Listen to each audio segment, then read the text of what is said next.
Bapak Ibu, para kadang kinasih simbah-simbah lan adik-adik, para rama suster bruder berkah dalem Gusti, sugeng rawuh wonten ing PDSK channel menika. Kados pundi kabar panjenengan? Mugi-mugi bagas kasarasan kesehatan kawilujengan tansah mengko kula panjenengan sami anggenipun kelampahi gesang ing dinten menika. Lan mugi-mugi lumantar panglimbang basa Jawi waosan Injil kula panjenengan sansaya saged nggayuh iman kapitadosan ingkang leres lan mantep.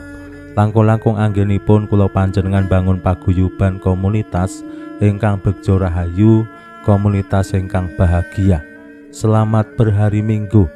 Dinten menika kula panjenengan mlebet ing Minggu limrah ingkang kaping 51.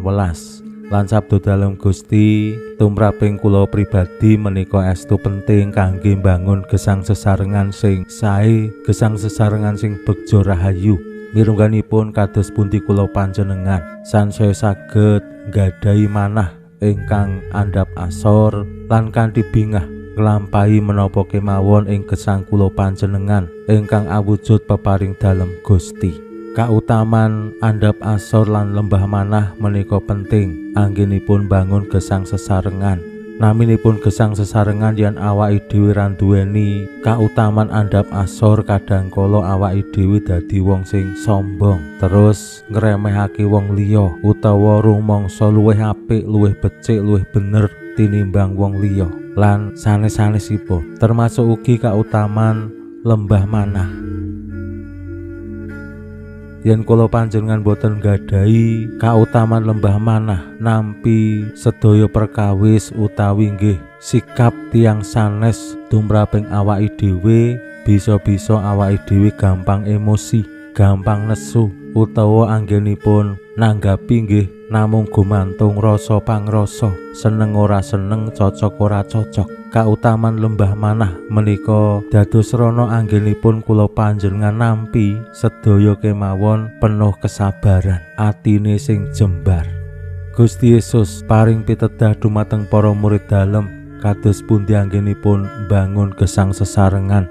Misteri kealahan dalem, kamulyan dalem Gusti kawedharake marang wong-wong cilik, wong-wong sing mbok menawi ing tengahing masyarakat dianggep ora piguna, ing tengahing masyarakat ora direken, ora kecathet utawa nggih ora kapeto. Nah menika temtu dados pitedah ugi tumraping kula panjenengan bilih sedaya warganing paguyuban utawi komunitas penting wonten ing paningal dalem Gusti.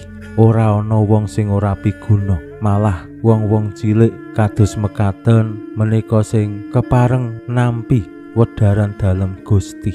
Pramila monggo kita pirengaken sabda dalem Gusti ing dinten menika lan kita wiwiti kanthi sembahyang sawetawis. Konjo ing asma dalem Yang Rama saha Yang Putra tuwin Yang Roh Suci. Amin. Suawi sami munjuk. Gusti Yesus sabda dalem Yang Rama ingkang sampun manjalma, mugi karsa ngandika dhateng kawula wonten ing asepen ing telenging manah kawula.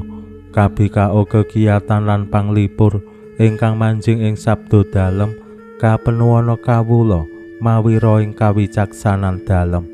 Mugi-mugi srana anggen kawula maos lan mirengaken sabda dalem kawula sansaya nunggil ing sampeyan dalem.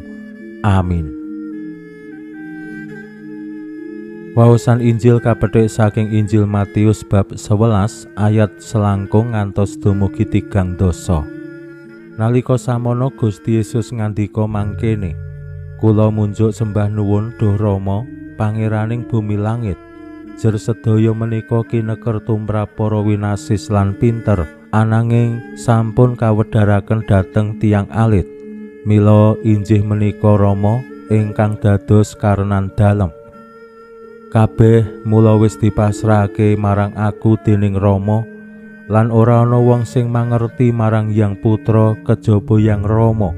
lan ora ana wong sing mangerti marang Yang Rama kejaba Yang Putra sarta sing kepareng nampa wedharan saka Yang Putra. Mara sowan aku kabeh wae sing krenggiyek kabotan sesanggan mengko dak paringi enteng pasanganku enggonen lan meguru marang aku awit aku iki lembah manah lan andhap asor mengko rak lejar atimu awit pasanganku iku kepenak lan sesangganku enteng. Makaten sabda dalem Gusti. Suawi sami munjuk Gusti kawula munjuk sembah nuwun karana sabda dalem dadosa obor ingkang madangi margining gesang kawula katuntuna kawula sageta sabda dalem menika numusi manah ngantos tansah ngrembaka kangge nggayuh gesang ing swarga. Amin.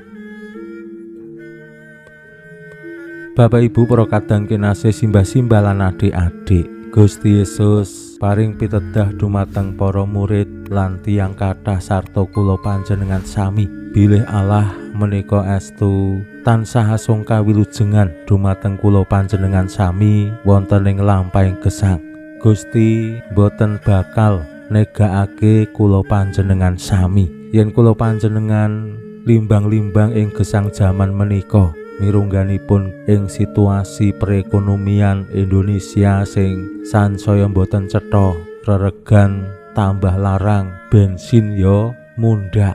Tumraping tiang-tiang alit, tiang-tiang sing ora ndek pemetu ajeg utawa gedhe.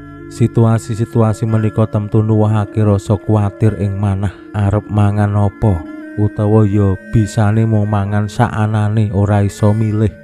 Ning tumraping saperangan sanesipun sing mbok menawi yo durung ngerti butuh kadangkala se gaya lemangan yo se iso milih. Yen kula tingali wonten ing dalan-dalan mirungganipun ing kitha Jogja menika kathah banget lari-lari nem sing neng kafe-kafe do ngopi karo nyenek lan sapanunggalane. Kadangkala kula nggih sok mikir yen kula mireng situasi perekonomian Indonesia menika mboten sae. Kathah umat sing curhat yen reregan dolarang. Ning yen kula tingali wonten ing pinggir-pinggir dalan, pranyata ya kaya-kaya beda karo sing dadi curhatane umat. Bocah-bocah enom sing neng kafe ya isih akeh banget. Sing do jajan kulineran arep mangan apa ya bisa milih isih akeh. Warung-warung ya isih laris isih dodolan. Nah menika situasi-situasi sing mbok menawi adamel sing rumangsa ngerti butuh terus mencemaskan. Sesuk-sesuk meneh kepiye yen situasi ekonomi ora apik. Termasuk kula piyambak nggih sok mikir rikala ningali bangunan gereja jetis iki gek dibrukke sesuk le bangun kira-kira cukup ora biayan. Nek ora cukup terus kepriye yen situasi ekonomi kaya mengkene. Kadangkala tuwuh kekhawatiran kanggo masa depan. Ananging Gusti ngajak para murid lan sinten kemawon sing tinarbuka dumateng panjenengane, pasanganku iku kepenak lan sesangganku enteng. Gusti ngajak tiang-tiang supados pitados ing panjenengane sesangganing gesang sing yen diraos-raosake sacara kekuataning manungsa mengkhawatirkan. Ning kula panjenengan ampun ngantos ketelasan kapitadosan.